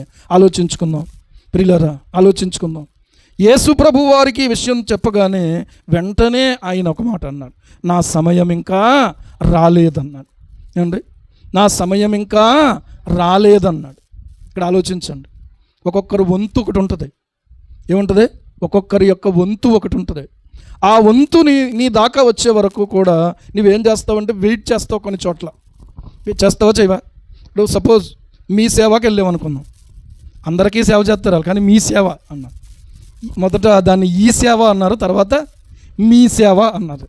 ఎంతైనా సేవ చేయడానికే కానీ అక్కడికి వెళ్ళిన తర్వాత మనుషులందరూ ఏం చేస్తారంటే లైన్లో నిలబడమంటారు. అవునా? లైన్లో నిలబడి ఏం చేయాలి? ఒక పోస్ట్ ఆఫీస్ దగ్గర కావచ్చు, ఒక బ్యాంక్ దగ్గర కావచ్చు. అంటే ఎవరి వంతులో వాళ్ళు ఏం చేయాలి? ఒకరికి చేశారు, తర్వాత ఇంకొకరికి చేయగలరు. వాళ్ళు అందరికీ ఒకేసారి జరగదు. యేసయ్య దగ్గర మాత్రం మనకి వెయిటింగ్ కుదరదు, అందరి దగ్గర వెయిటింగ్లో ఉంటాం మనం. అవునా కాదా? యేసయ్య ఏమంటున్నారంటే నా సమయం ఇంకా రాలేదు అని అంటూ ఉన్నాడు. ఈరోజు ఈ మాట ఎవరికి చెప్తున్నాడు ఆయన? నా సమయం ఇంకా రాలేదు అంటే చేయనా చేస్తానన్న దాని అర్థం? చేస్తాను, కానీ నా సమయం ఇంకా రాలేదు. ఒక్కొక్కసారి మిన్ను విరిగి మీద పడిపోయే పరిస్థితి. అప్పటి వరకు యేసుప్రభు వారు వచ్చినప్పుడల్లా బేతనియా గ్రామంలో మార్తా, మరియా, లాజరు ఆ యొక్క ముగ్గురిని ఆయన ప్రేమించి వాళ్ళ ఇంటికి వెళ్తూ వచ్చాడు. లాజరు చాలా ఆయన చేత ప్రేమించబడ్డాడు. కానీ లాజరు రోగి అయిపోయాడంట. ఏమండి, రోగి ఆయను అన్న తర్వాత వెంటనే ప్రభు వెళ్ళలేదు. తాను ఉన్న చోటనే మరి 2 రోజులు ఉన్నాడట. ఈలోగా మళ్ళీ వార్త వచ్చింది, ఏమన్నా తెలుసా? లాజరు చనిపోయాడు. ఇప్పుడు ఖచ్చితంగా ఏం చేయాలి? పరామర్శించడానికి వెళ్ళాలి. కానీ వెళ్తే అక్కడ ఉన్న యూదులు రాళ్ళతో కొట్టేలా ఉన్నారంట. ఎవరినే? యేసయ్యని. ఏమండి, మనుషుల యొక్క ఆలోచనలు అనేక రకాలుగా ఉంటాయి. అయితే రాళ్ళతో కొడితే కొట్టనాయి. మనం వెళ్దాం. ఇప్పుడు ఎందుకు వెళ్దామంటే లాజరును మేలు కొలపడానికి వెళ్దాం అన్నాడు ఆయన. దేవుడికి స్తోత్రం. ఎప్పుడు ఏమంటే మేలు కొలపాలో ఆయనకు తెలుసు. ఎంత ఆశ్చర్యం! ఆయన తత్వాన్ని, ఆయన యొక్క స్వభావాన్ని మనం అర్థం చేసుకుంటే ఆయన విడిచి మనం వెళ్ళలేం ప్రియులారా. అర్థం కాని వాళ్ళు ఎన్నో రకాల విమర్శలు చేస్తున్నారు. అక్కడికి వెళ్ళాడంటే అక్కడ ఏదో ఆయనకి వీళ్ళకి ఏదో సంబంధం ఉంది. సంబంధం లేనటువంటి యేసయ్యకి, అసలు పరిశుద్ధుడు, ఆయనకు మలినం అంటించలేని యేసయ్యకి మలినం అంటించడానికి ఈ రోజున చాలామంది రాత్రనక పగలనక ఎన్నో ప్రయాసలు పడుతున్నారు. కానీ చేతులు కాలుతాయి తప్ప అగ్నికి మలినాన్ని ఎవరు అంటించలేరు. దేవునికి స్తోత్రం కలుగును గాక. హల్లెలూయా. ప్రియులారా, ఆయన వెళ్ళవలసిన టైంలో వెళ్ళాడు. అంతా అయిపోయిందయ్యా, నువ్వు ఇంకా ముందే వచ్చుంటే బాగుండును అని అన్నారు మార్త. కానీ జరిగిందేంటో తెలుసా? టైం అయిపోయింది, వాళ్ళకి అయిపోయి ఉండొచ్చు, కానీ ఈయనకు మాత్రం ఇంకా టైం అవ్వలే. దేవునికి స్తోత్రం. హల్లెలూయా. అర్థమవుతుందా? మృతి నొందించువాడును నేనే, బ్రతికించువాడును నేనే అని చెప్పినటువంటి ఆయన అక్కడ నిలబడ్డాడు. వాళ్ళకి తెలీదు. సమాధి దగ్గర నిలబడ్డాడు. బండరాయిని పక్కకు తొలగించమన్నాడు. ఏమండి, అప్పుడు అన్నాడు, అందరూ అన్నారు ఏంటంటే, ఇప్పటికీ వాసన కొట్టుచుండును. ఏంటి పరిస్థితి? అసలు ఏమాత్రం కూడా నమ్మశక్యంగా లేదు. వాసన కొట్టుచుండునంటే ప్రభు ఏమన్నారో తెలుసా? తీయండి, నేను చెప్తున్నాను కదా అన్నారు. అంతా తీసిన తర్వాత లాజరు బయటికి రమ్ము అని పిలిచారు. దేవునికి స్తోత్రం.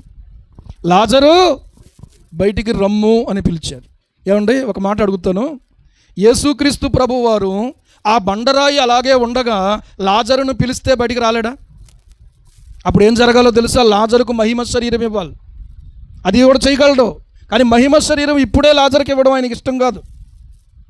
మహిమ శరీరాన్ని కనుక ఒకవేళ యేసయ్య లాజరుకి ఇస్తే లాజరు ఇక మళ్ళీ భూమి మీద కనబడ్డు. ఇంకా లాజరు మహిమ శరీరంతో ఇక్కడ ఎవరు ఉండరు, వెళ్ళిపోవడమే.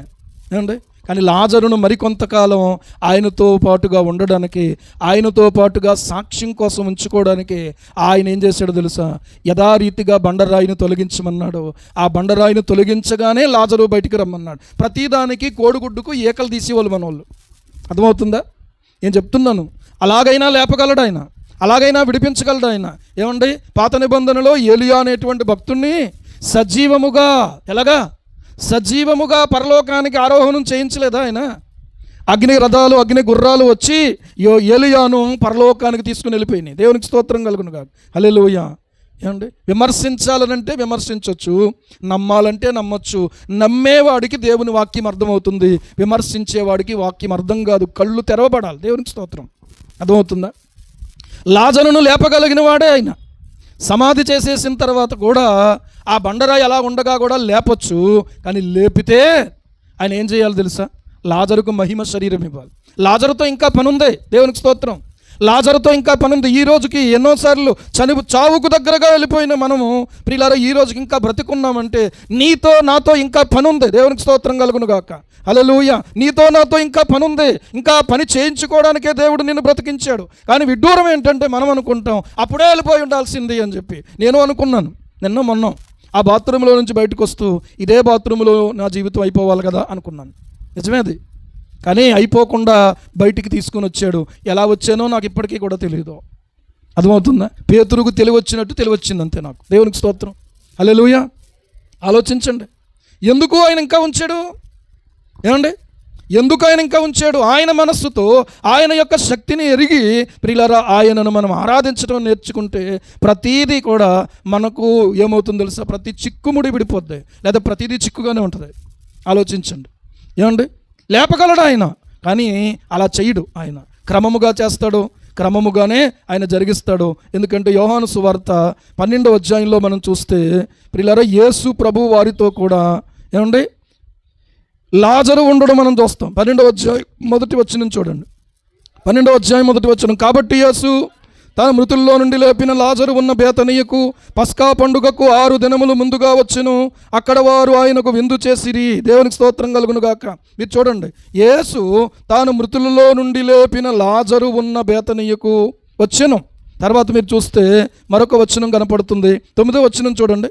కాబట్టి యూదులలో సామాన్య జనులు ఆయన అక్కడ ఉన్నాడని తెలుసుకొని యేసును చూచుటకు మాత్రమే గాక మృతులలో నుండి ఆయన లేపిన లాజరును కూడా చూడవచ్చిరి. దేవునికి స్తోత్రం కలుగును గాక. ఏం చేశారు? మృతులలో నుండి ఆయన లేపిన లాజరును కూడా చూడవచ్చిరి. ఏండి, ఒకవేళ కనుక మహిమ శరీరంతో లేపితే యేసు ప్రభు కంటే ముందు ఈయన పరలోకానికి వెళ్ళిపోయేవాడు. ఎందుకంటే యేసయ్య ఇంకా అప్పుడు వెళ్ళనట్లేదు కదా. ఆయన తాను వెళ్ళవలసిన గడియ వచ్చినని ముందుగా తెలుసుకొని యోహాను సువార్తలోనే 13వ అధ్యాయము మొదటి వచనం చూడండి ఆ మాట. తాను ఈ లోకము నుండి తండ్రి యొద్దకు వెళ్ళవలసిన గడియ వచ్చినని యేసు పస్కా పండుగకు ముందే ఎరిగినవాడై లోకములో ఉన్న తన వారిని ప్రేమించి వారిని ఎంతవరకు అంతము వరకు ప్రేమించాను. ఏమండి, ఆయన ఈ లోకము నుండి తండ్రి యొద్దకు వెళ్ళవలసిన గడియ వచ్చెనని తెలుసుకున్నప్పుడు అప్పుడు నడుముకు తువాలు కట్టుకుని పళ్ళెములో నీళ్లు పోసి శిష్యులందరి పాదాలు కడగడం మొదలుపెట్టాడు. అప్పుడు వారితో కలిసి పస్కా ఆచరించాడు.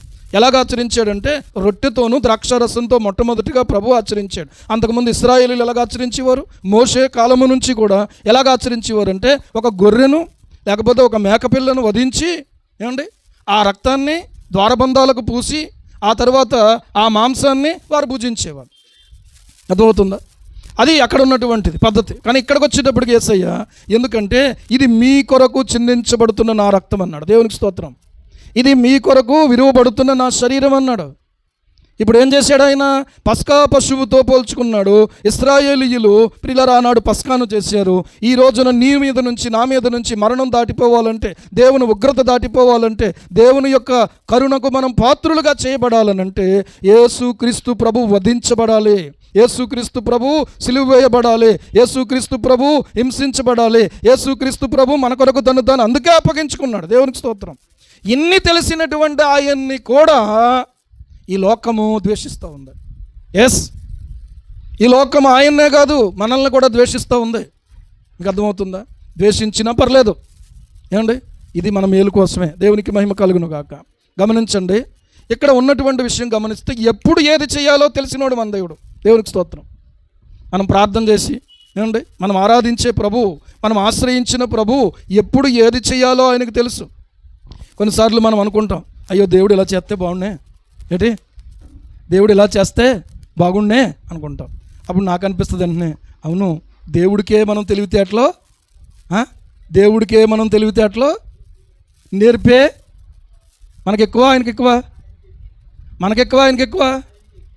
ఏం బాబు? ఆయనకెక్కువ తెలివితేటలో ఆయనకి మనం ఏం చెయ్యాలి?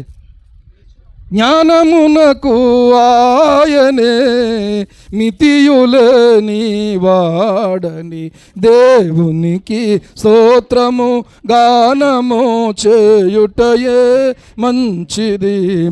మందరము స్తుతి గానము చేయుటయే మంచిది.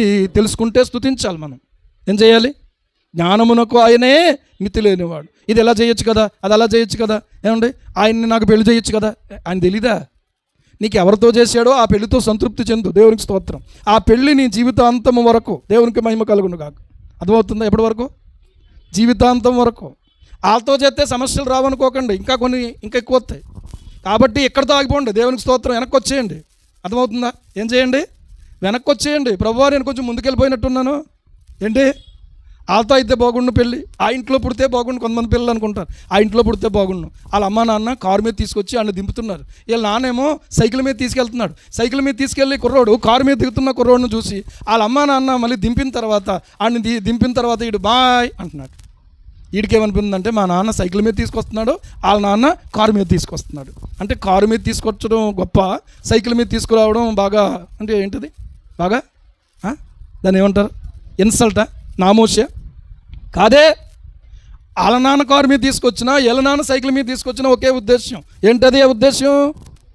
వీడు బాగా చదువుకుని ప్రయోజకుడు అవ్వాలని. దేవునికి స్తోత్రం కలుగునుగా. హల్లెలూయా. ఈరోజు సైకిల్ మీద తీసుకొచ్చిన నాన్న ఏమంటే కష్టపడినటువంటి నాన్న కష్టాన్ని అర్థం చేసుకుని, అర్థమవుతుందా, బాగా చదివి మంచి మార్కులు తెచ్చుకుని ఒక ఉన్నతమైన స్థితిలో నిలబడి నాన్ననే కారెక్కించుకుని తిప్పితే అది అంత గొప్ప విషయం. దేవునికి స్తోత్రం కలుగునుగా. అర్థమవుతుందా? వాళ్ళని చూసి మనం బాధపడక్కర్లేదు. నాన్ననే కారెక్కించుకుని తిప్పే పిల్లలుగా దేవుడు చేయబోతున్నాడు. దేవునికి స్తోత్రం. హల్లెలూయా. ఏమండి, ఆలోచించుకోండి. ఎవరిని ఎవరు కూడా ప్రియులారా ఈ రోజున మనం పోల్చుకోవద్దు. నీ సమయం వచ్చినప్పుడు ఆయన నీ తలెత్తుతాడు. నీ సమయం వచ్చినప్పుడు ఆయన నిన్ను జ్ఞాపకం చేసుకుంటాడు. నీ సమయం వచ్చినప్పుడు ఆయన నిన్ను స్వస్థపరుస్తాడు. నీ సమయం వచ్చినప్పుడు ఆయన నీకు ఉద్యోగం ఇస్తాడు. నీ సమయం వచ్చినప్పుడు నీ జీవితంలో ఏది చేయాలో ఆయన చేస్తాడు. ఎందుకంటే ఆయన జ్ఞానానికి మితి లేనోడు, మనము పరిమితి కలిగిన వాళ్ళం. నేను అంటాను ఏంటంటే, యేసు ప్రభు యొక్క తల్లి ఆమె పరిమితిని ఎరిగినటువంటి స్త్రీ. దేవునికి స్తోత్రం. ఆమె పరిమితిని ఎరిగినటువంటి స్త్రీ డిమాండ్ చేయలేదు, అయ్యా ద్రాక్షారసం అయిపోయిందే అన్నది. ఏంది, అక్కడ ఒక అద్భుతాన్ని ప్రభు చేశారు. అక్కడ ఆశ్చర్యకార్యాన్ని ప్రభు చేసి ఆయన నామాన్ని మహింపరుచుకున్నారు. అది అలా విడిచిపెడితే ఆ ఇంటి వారి యొక్క ఆలోచన విధానం గురించి ఆలోచిస్తే మరికొంతమందిని ఆలోచనలోకి వచ్చారు. ఆ ఆలోచన ఏంటంటో తెలుసా? షూనేమీరాలు ఉంది. షూనేమీరాలు ఎలీషాకు ఆమె ఎంతో ప్రియులారా ఆతిథ్యాన్ని సిద్ధపరిచి గది కట్టించి తన భర్తతో ఎలా పోట్లాడిందో, ఎలాగ ఒప్పించిందో, ఎలా బతిమాలిందో తెలియదు, కానీ ఒక గది కట్టించి గదిలో బల్లా పీట దీపస్తంభం నుంచితే ఈ ఎలీషా అనే దైవజనుడు అక్కడికి వచ్చినప్పుడు ఇందులో బస చేయవచ్చయ్యా మీరు చెప్పింది. ఆమె చూపినటువంటి ప్రేమకు ఆమె ఏమి ప్రతిఫలాపేక్షతో చేయలేదు. కానీ ఈయన అన్నాడు ఏంటంటే, మరుసటి ఆట నీ కౌగిట కుమారుడు ఉంటాడు అన్నాడు. సరే, దేవుడు దయ వల్ల ఆ పెనిమిటి ముసలివాడైనా దేవుడు ఆమెకు మళ్ళీ తిరిగి గర్భాన్ని తెరిచాడు. ఆమెకు కుమారుణ్ణే ఇచ్చాడు. దేవునికి స్తోత్రం. ఇక్కడ వరకు బాగానే ఉంది. కుమారుణ్ణి ఇచ్చినటువంటి తర్వాత ఆ కుమారుడు పెరిగి పెద్దవాడు అవుతున్నాడు. ఎంత పెద్దవాడు అయ్యాడంటే నాన్నతో పాటు పొలానికి వెళ్ళగలిగిన ఒక పెద్ద వయసు వచ్చింది. కొంచెం పెరిగినటువంటి తర్వాత సడన్గా తండ్రి దగ్గర ఉండగా ప్రియులారా ఈ కొడుక్కి తలపోటు వచ్చింది. తలపోటు అంటే అది మామూలు తలపోటు కాదు. ఆ తలపోటుకి ఆ బిడ్డ చాలా విలవిల్లాడిపోతున్నాడు. విలవిల్లాడిపోతుంటే సాధారణంగా పిల్లలు మన దగ్గర ఇమడలేకపోతే ఏం చేస్తాం? వెంటనే ఇంటికి పంపించేస్తాం. ఆ పనివాడిని పిలిచి, అయ్యా వీడిని తీసుకెళ్ళి ఇంటి దగ్గర అమ్మగారికి అప్పచెప్పేయా అన్నాడు. అమ్మగారికి అప్పచెప్పేసిన తర్వాత ఒడిలో ఆ బిడ్డను ఉంచుకొని ఆ బిడ్డను పడుకోబెట్టే ప్రయత్నం చేస్తుంది. ఆమె ఒడిలోనే ఆ బిడ్డ కన్ను మూసాడు. జాగ్రత్తగా వినండి. ఆమె ఒడిలోనే ఆ బిడ్డ చనిపోయాడు. చనిపోయిన తర్వాత ఇంకేముందయ్యా బాబు, నువ్వు ఏం చేస్తున్నావు ఇప్పుడు అక్కడ? ఇంట్లో పని వాళ్ళని కంగారు పెట్టి ముందు పరిగెట్టుకుని అయ్యగారి దగ్గరికి వెళ్ళి విషయం చెప్పండి, ఇలా జరిగిపోయింది అనే విషయం చెప్పండి. దేవుడు ఇవ్వకపోయినా బాగుండును, కానీ ఇప్పుడు ఇచ్చి తీసుకెళ్ళిపోయాడు అని ఏమీ తొందరపడలేదు. ఏం చేసింది తెలుసా? ఆ బిడ్డను దైవజనుని యొక్క గదిలోకి తీసుకెళ్ళి అక్కడ పరుండు పెట్టి, ప్రియులారా ఈమెం చేసింది తెలుసా? ఇంటికి ఒక పనివాడిని పంపించింది. అయ్యా నాకు గాడిదను పంపించు, పనివాడిని పంపించింది. ఎందుకు ఇప్పుడు దైవజనుడి దగ్గరికి వెళ్ళాలి నేను? ఎందుకు? ఇది అమావాస్య కాదే, విశ్రాంతి దినం కాదే అన్నాడు.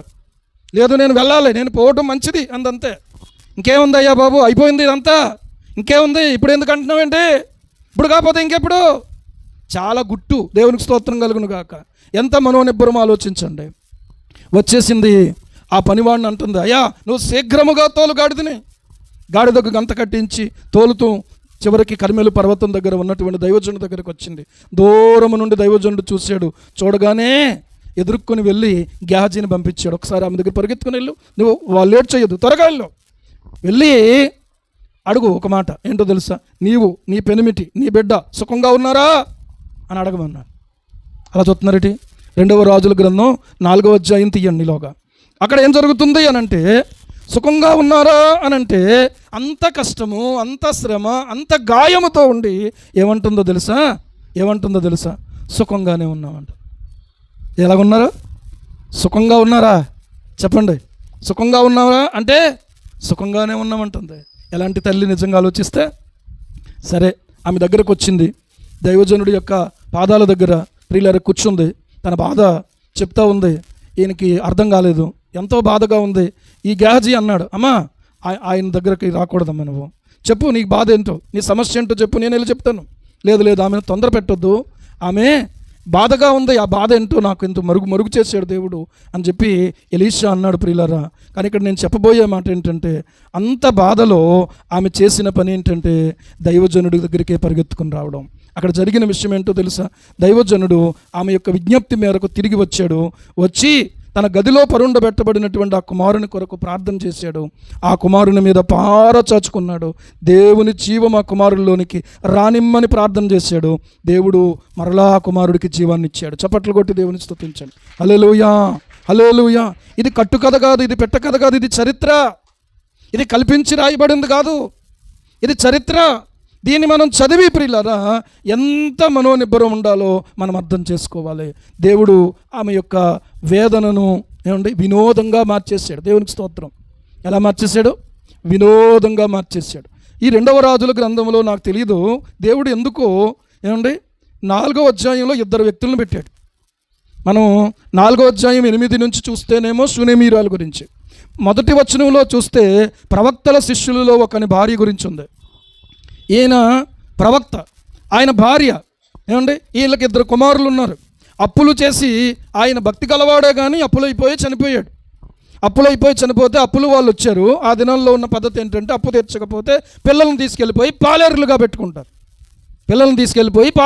పెట్టుకుంటారు. అయితే ఈ పరిస్థితుల్లో అప్పుల వారు ఒత్తిడి చేస్తున్నారు ఆమెకి. అయ్యా కొంచెం నాకు సమయం ఇవ్వండు, లేకపోతే అయ్యా దయతలచండను, ఏదో మొత్తానికి ఆమె చెప్తుంది కానీ వాళ్ళు వినిపించుకోవట్లేదు. ఈ బాధ, ఈ కష్టాన్ని పరుగెత్తుకొని ప్రియులారా ఆమె బిడ్డలను ఇంటి దగ్గర ఉంచి ఈమె ఏం చేసింది తెలుసా? దైవజనుడి దగ్గరికి వచ్చింది. దైవజనుడి దగ్గరకు వచ్చి బాధ ఏదైనా, కష్టం ఏదైనా ఆ దైవజనుడి దగ్గరకు వచ్చి, అయ్యా నా భర్త ఎలాంటి వాడో మీకు తెలుసు. నా భర్త ఎలాంటి వాడు? భక్తి కలిగినటువంటి దైవజనుడు. దేవునికి స్తోత్రం. కొంతమంది తాగుడు తాగి, కొంతమంది విపరీతంగా అక్రమ సంబంధాలతో జీవించి చాలా దారుణంగా బతుకుతారు. ఆ జీవితం చాలా దారుణంగా ఉంటుంది. కానీ నా భర్త ఎలాంటి వాడు అంటే భక్తి కలిగిన దైవజనుడు, అంటే ఆత్మల భారం కలిగిన వాడు, మంచి ప్రార్థనాపరుడు, మంచి విశ్వాసి, మంచి సేవకుడు. ఆయన ఎలాంటి వాడో మీకు తెలుసు అయ్యా, కానీ ఇప్పుడు నా పరిస్థితి ఇది అని చెప్పి దైవజనుడి దగ్గరికి వచ్చి చెప్పింది. ఆమె ఎంత మనోనిబ్బరంతో వచ్చిందో దైవజనుడి దగ్గరికి. జరిగిందో ఏంటో తెలుసా? నా వలన నీకేమి కావాలి అని చెప్పి దైవజనుడు అడిగాడు. అమ్మా నీ ఇంట్లో ఏముందో చెప్పు అన్నాడు. నా ఇంట్లో ఒక చిన్న నూనె కుండ తప్ప ఇంకేమీ లేదయ్యా అని చెప్పింది. అవునా? పర్లేదమ్మా, చాలు చాలు. ఇవేం చేస్తావంటే ఇంటికి వెళ్ళి తలుపు మూసి ఇరుగు పొరుగు వారు అందరి దగ్గర ఉన్నటువంటి పాత్రలన్నీ అడిగి తీసుకుని వచ్చి ఆ పాత్రలన్నీ గది లోపల ఉంచి ఆ పాత్రలలో ఈ నూనెను పొయ్యి. అర్థమవుతుందా? ఏం చెయ్యి? పాత్రల్లో నూనె పొయ్యి అనంటే ఉన్నదేమో కొంచెం నూనె, పాత్రలో పోతే ఏమాత్రం అవుతుంది? మళ్ళీ పాత్రలలో అన్నాడు. పాత్ర కాదు, పాత్రలలో నమ్మశక్యం కాకుండా ఉంది, అర్థం కాకుండా ఉంది. చెప్పింది చెప్పినట్టుగా ప్రియులారా ఆ గది తలుపు మూసింది. ఈ కుర్ర వాళ్ళను పాత్రలన్నీ పెట్టేసింది, ఆ పాత్రల్లో పోసింది. కానీ ఆశ్చర్యం ఏంటంటే ఈ పాత్రలో ఉన్నటువంటి నూనె ఇంకా మిగిలి ఉంది. దేవునికి స్తోత్రం. ఈ పాత్రలో నూనె ఇంకా మిగిలింది. ఈ పాత్రలో నూనె ఇంకా మిగిలింటే అప్పుడు ఏం చేసింది తెలుసా? ఇదిగో ఆ పక్కింటి ఆంటీ దగ్గరికి, ఈ పక్కింటి ఆంటీ దగ్గరికి, ఈ వీరి చివరన్న ఆంటీ దగ్గరికి, మీరిద్దరూ ఒరే అన్ని వైపులకి వెళ్ళిపోయి పాత్రలు ఎన్ని దొరికితే అన్నీ పట్టుకొచ్చేయండి అంత. దేవునికి స్తోత్రం. అన్నీ తెచ్చేసారు. ఒక్కొక్క పాత్రలో నూనె పోస్తూ ఉంటే ఆ పాత్రలన్నీ కూడా నూనెతో నింపబడతా ఉన్నాయి, ఇంకా మిగిలిపోతూ ఉంది. ఆ పాత్రల నిండా నూనె, ఈ పాత్రలో ఇంకా మిగిలి ఉన్నటువంటి నూనె, పోసి కొలిది ఇంకా ఉంటున్నటువంటి ఆ మిగిలి ఉన్నటువంటి నూనె. అప్పుడు ఓహో నాకు అర్థమైపోయింది. ఇంకా ఇప్పుడు ఏం చేయొచ్చు? ఈ నూనె అంతా అమ్మేయచ్చు, అమ్మేసి డబ్బులు తెచ్చుకోవచ్చు, ఆ తర్వాత బాకీలు తీర్చేయచ్చు. ఇవన్నీ ఆలోచించుకోలేదా? మళ్ళీ పరిగెత్తుకుని దైవజనుడి దగ్గరికి వచ్చి ప్రియులారా అయ్యా మీరు చెప్పినట్టు చేశాను, ఇంకా కొంత మిగిలి ఉంది, పాత్రలన్నీ నిండిపోయినాయి అంటే అప్పుడు ఆ దైవజనుడు చెప్పాడు ఏమనంటే, అమ్మా ఆ పాత్రల్లో ఉన్నటువంటి నూనెని అమ్మి నీ అప్పు తీర్చి మిగిలిన దానితో నీవును నీ పిల్లలను బ్రతకండి అని ఆమెతో చెప్పాడు. దేవునికి స్తోత్రం కలుగును గాక. హల్లెలూయా.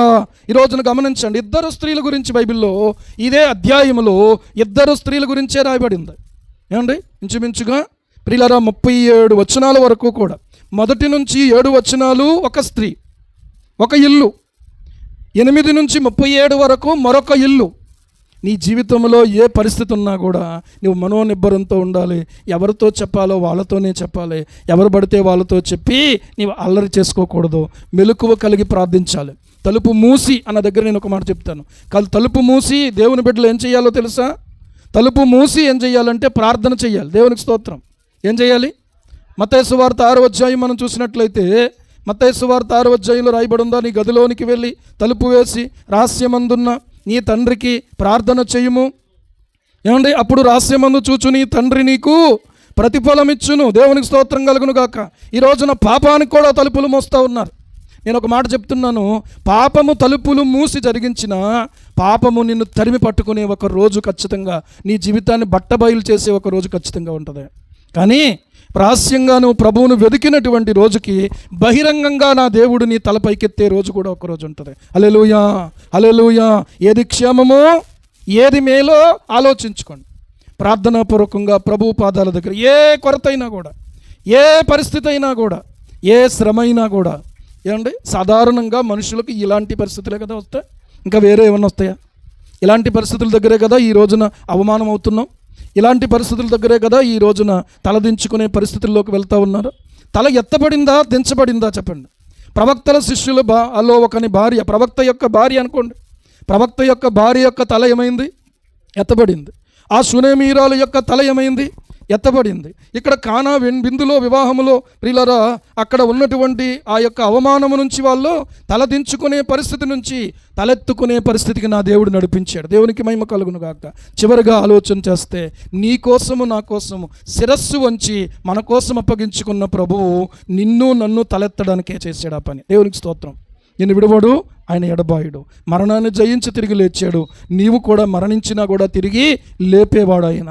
ఆయన యందు విశ్వాసం ఉంచండి, నీవు నీ ఇంటి వారు రక్షింపబడతారు అనంటే ప్రియులారా నరకం నుంచి తప్పించబడటమే కాదు, ప్రతి సమస్య నుంచి రక్షించబడతారు, ప్రతి బలహీనత నుంచి రక్షించబడతారు, ప్రతి వ్యాధి నుంచి, ప్రతి శ్రమ నుంచి రక్షించబడతారు. పరిశుద్ధాత్మ దేవుడు మనందరికీ సహాయం చేయునుగాక. ఆమేన్. ప్రార్థన చేసుకుందాం.